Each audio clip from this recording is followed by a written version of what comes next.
that's the sound of us moving to our next topic, property, plant, and equipment, also known as fixed assets. So we've gone in terms of the balance sheet in order of liquidity, cash, accounts receivable, inventory. Now we're down to property, plant, and equipment. And it's just as it suggests. Land, buildings, equipment, and similar items of tangible nature that are not accounts receivable, inventory, cash, or similar to those items.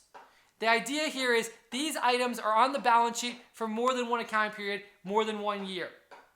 So we're looking at things like land, building. Of course, I've got my tools here, and equipment. There could be other things, machinery, vehicles, all sorts of items, but not intellectual property. So keep that in mind. Intellectual property is a separate item. Now, there's a lot of different topics within property, plant, and equipment. The first one being capitalization versus expensing. Capitalizing an asset just simply means putting it on the balance sheet as an asset rather than expensing the amount.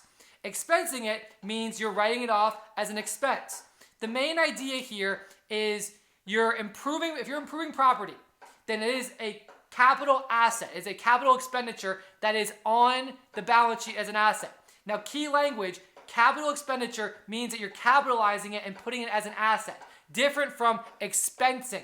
Expensing is more like repair and keeping in ordinary working condition.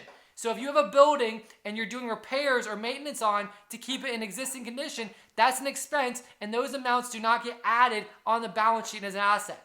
So that's a very important aspect of property, plant, and equipment. Keep that in mind.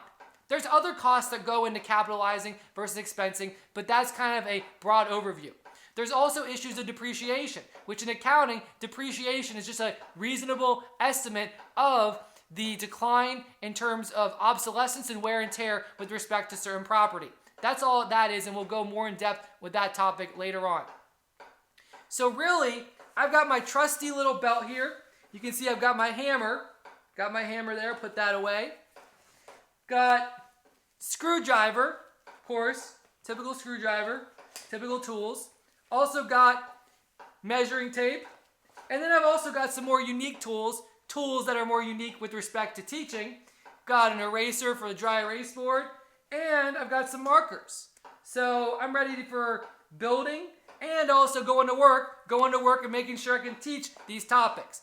So just hang in there, go through these topics, very, very important, the various types of property, plant, and equipment. And with that, remember, keep in mind, these are some big assets. So we're going to work on these over a period of time.